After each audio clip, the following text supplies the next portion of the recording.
Hello, I'm Beth Joey and welcome back to my YouTube channel. If you are new here, welcome. This is the channel where I paint my face, turn my camera on, and talk about some books. We are up to the third and final 5-book reading update in my deluge of reading updates. If you've been watching my more recent videos, then you'll know that I had a massive backlog of reading updates to do, so I figured I'd just dump them all on you guys now, considering I'm moving at the moment, so I've got a lot of other admin life stuff to figure out, so I just wanted to post some easy videos. Like in previous videos, I am not going to dilly-dally or dawdle. We are just going to jump straight into the books, starting with Fabled by Adrienne Young, which, as a side note, I'm actually reading the sequel for this book in Whateverthon, which is a readathon hosted by Maddie from Book Browsing Blog. I will link my TBR up above and down below, and then I will also link the announcement video so you guys can go and check that out. It's a month-long readathon lasting for the month of June, and the whole basis is that you can read whatever the hell you want, just don't be a dick. So yeah, check that out. It's gonna be super fun. I'm so excited. So much for not dillying, dallying, or dawdling, but we are going to jump back into the book, which is Fabled by Adrienne Young, which I gave 3 stars. The book follows Fable, a 17-year-old girl who was abandoned on an island 4 years prior to the events of the book by her father following a shipwreck that killed her mother and devastated her family. Using only the skills that she learnt from her mother in order to survive, Fable is determined to gather up enough money to make her way back to the mainland in the Narrows and reunite with her father and prove to herself that she is good enough to join his trading ship. In her efforts to do this, Fable sort of befriends West and his family-like crew of outcasts, only to find out that West is hiding dangerous secrets that are more connected to her than she possibly could know. This book getting a 3-star rating was massively due to the fact that my enjoyment of it was quite high, despite the fact of the book not being amazingly, sort of analytically at least, a good book. I fully predicted the ending, but hey, I still love the book, so I got those 3 stars. I went into this book expecting a fantasy romance, so I knew that a romance was going to blossom between the 2 particular characters of West and Fable, but the way that it actually happened was very unexpected because they mention in the moment that they've had these longing glances back and forth with each other for such a long period of time, and I didn't notice these. Maybe I wasn't paying attention, so when they refer to them, I'm like, well, no, that didn't happen. I don't remember that. So that romantic moment kind of happened quite out of the blue, but I will say it was still very sweet and I still really enjoyed it. But the real peak of the stories was the other characters and the found family element that really emerged in the story as you got to know the other characters in West's crew, as you saw them being really doubtful towards Fable at the beginning, being really hesitant with her and not wanting to welcome her into their crew, and then slowly as they got to know each other, began to trust each other a bit more, and you saw that family element really emerge. I thought the world was established really well. I thought that the magic, what little there was really clearly explained. All the rivalries between the different traders were clear, and it was definitely, the setting was perfect. You felt like you were on the water. You could almost feel the sea spraying against your face. But the language was what got confusing for me at times. It began to feel like Adrienne Young clearly knows a lot about ships and being on the sea, and so she used a lot of terminology that is relevant to that particular field, that particular industry, and none of that terminology is anything that I am familiar with, so I found myself having to Google words quite a lot. The extent of my knowledge is starboard, port, bow, that sort of stuff. I don't know specific terms about masts and pulleys and bits of the boat and everything, so I had to Google all the time, and it felt like she was flaunting her knowledge rather than really adapting it to someone who may not really be aware of all those sorts of things. Fable as a character was really interesting. She had a lot of depth to her and she was explored in a lot of detail, and I did enjoy reading from her point of view, but I would have liked reading from a few other characters' point of views as well, because they were equally fascinating and charming, and I think there were a few moments throughout the book that felt a bit convenient because they were told in Fable's point of view, but if we got those other characters, they would have felt less so. It would have felt a bit more fleshed out and explained. But anyway, I like this book. I'm excited to get into Namesake, which is the 2nd book in the duology, and finish up this series. Next up is unfortunately a 1-star read, which I covered in a recent vlog called Murder Mysteries in May, where I read all the murder mysteries that I picked from my Snakes and Ladder TBR May game, and I will link that video up above and down below. It is a fun watch, go give it a watch. But yeah, that was The Guest List by Lucy Foley. The Guest List is set on a remote island in Scotland where Will and Jules, I think her name is, who are kind of D-list celebrities, have decided to have their wedding. It's written in various points of view for a number of key guests at the wedding, so groomsman, bride, wedding planner, the +1 of the sort of man of honor, because there's no maid of honor really. It is also told in 2 timelines. So the first timeline is the past events, where it's running you through the lead up to the wedding and all the different rivalries and jealousies and relationships between all the different characters. And the second timeline is the wedding night, where someone has heard a scream and someone has come in yelling, blood, blood, there's a body, there's a body. And so they're trying to figure out whose body it is, who's been killed, who did the killing, what's going on. It had this really, really incredible eerie atmosphere, and I think the setting up of the location and the isolation was incredible, and I have a lot of credit to give to Lucy Foley for getting that atmosphere so perfect. But unfortunately, the plot is what really let this story down, and it just did not have that thriller vibe that I was looking for. It didn't have the fast pacing, it didn't have the big plot twists, it didn't have the shocking reveals. It just wasn't the sort of thriller that I was looking for. That first timeline that I mentioned, where they just examine all the different characters and the relationships and you get a bit of a download on who they all are, was the majority of the book, and it wasn't interesting. It was just a lot of gossip in a very, very toxic friendship group.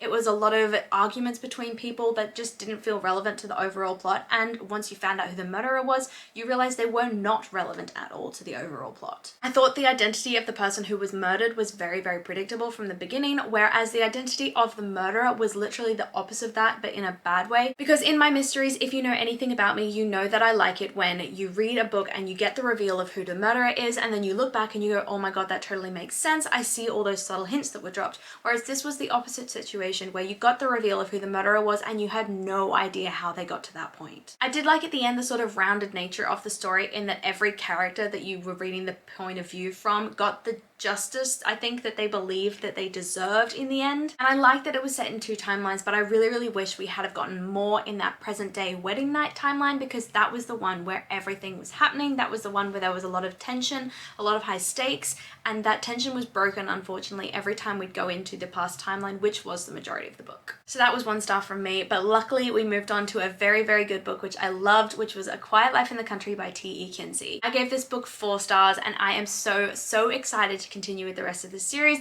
partly because when I tweeted about how much I love this book, the author actually retweeted me with a comment of his own, and I was so excited. A Quiet Life in the Country follows Lady Hardcastle and Flo, who are 2 women who have moved to the country for a quiet life from London after leading what I would describe as quite adventurous but also not at all divulged lives. However, Lady Hardcastle is forced out of her self-imposed retirement when one day she stumbles on a dead body hanging from a tree in the woods, and she believes that the police are not doing enough to investigate who the killer was, so she decides to figure it out herself. But the amazing thing about this book is it is actually written from Flo's perspective, who is her lady's maid. And the reason why this is amazing is because you get to see that underbelly of society from Flo's perspective, rather than the sort of pretty gussied up version that Lady Hardcastle would see in the drawing room. First off, I love the charm and the sarcasm and the wit of this book. I love the relationship between Lady Hardcastle and Flo, to the point which the murder mystery element actually played second fiddle to the simple dialogue between Lady Hardcastle and Flo and their relationship. I wanted to read more of just them talking to each other, which is amazing because I'm a plot-driven person. Usually the murder mystery is what appeals to me, and the dialogue is just sort of added thing that's, you know, used to help drive the plot along. Whereas for me in this, the dialogue drove the story, and it kept me hooked, it kept me interested, and the murder mystery was kind of just on the side. The book was definitely a gender-bent Sherlock Holmes, to the point where the characters would actually reference being part of Sherlock Holmes multiple times throughout the book. They referenced how they were, you know, being Sherlock and Watson when they were solving the crime, but I think it was also drawing inspiration from Agatha Christie as well, in the way that it takes you through step by step all of the interviews with all of the suspects and how they get through the case and figure out the murderer. The mystery was full of so many twists and turns that kept me sucked in, reeled in, loving it so much. I literally could have finished it in one sitting if I tried, but the only thing that stopped this book from getting that 5th and final star was a 7-day time jump right when the murder was announced. Right when you found out who the killer was, what the big reveal was, that big plot twist, there was a 7-day random time jump that had me flicking my pages back and forth thinking there were pages missing from my book. I didn't understand what was going on. It was completely abrupt and jarring, and for me, that big reveal at the end of a murder mystery novel is one of the most important parts of that book, which is why that 1 to 2 pages of jump and confusion removed an entire star from my rating. Next up was continuing another series which I really love, and it definitely stuck with the whole historical murder mystery vibe which I was going for, which was A Perilous Undertaking by Deanna Raybourn, which is the second book in the Veronica Speedwell mysteries series, and I gave this book 3 stars. A Perilous Undertaking follows Veronica Speedwell and Stoker, who we met in the first book, as they are sort of recruited to help out with a second crime following on from the success of their first. Veronica Speedwell is invited to the Curiosity Club by Lady Sundridge, who has asked that Veronica investigate the murder of a woman named Artemisia because Lady Sundridge's friend, Miles Ramsforth, has been falsely accused of the crime. The investigation throws Veronica and Stoker once again into the underbelly of Victorian England, a bougie art society led by an incredibly mysterious mentor, and potentially further scandal following the big revelations about Veronica Speedwell's true identity and family. I think I had similar problems in this book to the problems I had in A Quiet Life in the Country, in that final reveal at the end of the book was really rushed. In this case, it was very much as you were taken through the book, you were taken through each suspect in such detail, you were given a lot of information about how each suspect was potentially connected to the crime, but when the murderer was finally revealed, it felt like it came out of nowhere. I couldn't connect back how they discovered that this person was even a suspect, even a person of interest. They weren't for the entirety of the book until all of a sudden they're revealed to be the murderer, and Stoker goes, "Oh yeah, I totally know," and you go, "But how? You don't explain to me how you knew." But at the end of the day, I love the relationship between Veronica and Stoker. This is again similar to A Quiet Life in the Country, where I was just driven by the interactions between those two characters, those two central characters, rather than necessarily the plot itself and how incredibly historically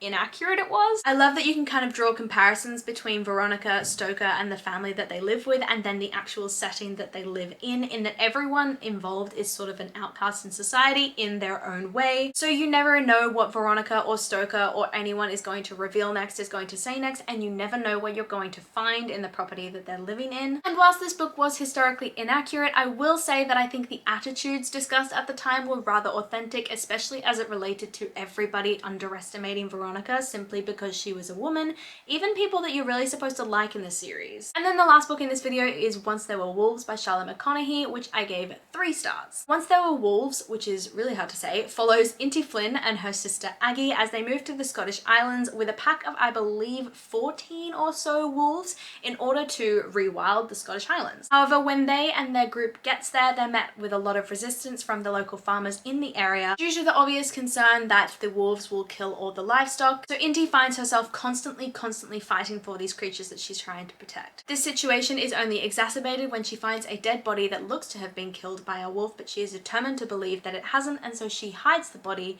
and sets off a chain of events and a murder mystery sort of investigation that is filled with scandal and confusion and constant red herrings. I think this book was a really classic case of the blurb of the book misrepresenting the overall plot, because the blurb made it sound like the murder mystery was really the main element of this book, but that didn't actually come into play until more than halfway through the book. I would say more of the focus for this was on discussing all the roadblocks and the barriers that environmentalists face when they're really just trying to do their job, do their life's work, which is just delivering change for the better and making the environment a more positive and stable place so that the world can continue spinning. Whilst that sort of book would still be really interesting to read, I did enjoy this book less because I went into it with certain expectations and those expectations were not met. Charlotte McConaughey did a really great job of setting the scene, setting the feeling of isolation that these sisters were facing, and building the connection between the sisters and the group that they were in, and then by extension the wolves as well. But I really would have appreciated a trigger warning at the very beginning of the book for all of the topics that this book was about to discuss, because there were some really brutal and graphic scenes towards the end of the book that I did not see coming, and I needed to prepare for them. And I think people who have been through similar situations should be made aware that that sort of thing is going to be discussed, so maybe they can prepare for it or choose not to pick up the book. Lastly, there were some plot lines which I really think added no extra benefit, no value to the book, but were put in there I think to maybe heighten the stakes at times. Like there was a pregnancy plot line for Inti, which I don't truly understand why it was there other than to maybe identify with that sort of maternal instinct that the wolves are sort of going through at the time. But still, I do wonder why it was needed other than maybe a connection to the community. But even then, there could have been been other ways to do that. So yeah, I gave this book 3 stars, and that is the last book in this video. Let me know down below what you have been reading lately, if you're loving what you're reading, if you've read any of these books, loved them, hated them. I love to hear your thoughts. As always, like, subscribe, and hit that notification bell to be notified when I release new content. It is a super easy way to help my channel grow, help me out, help your girl out, and I will see you lovely people in my next video. Bye!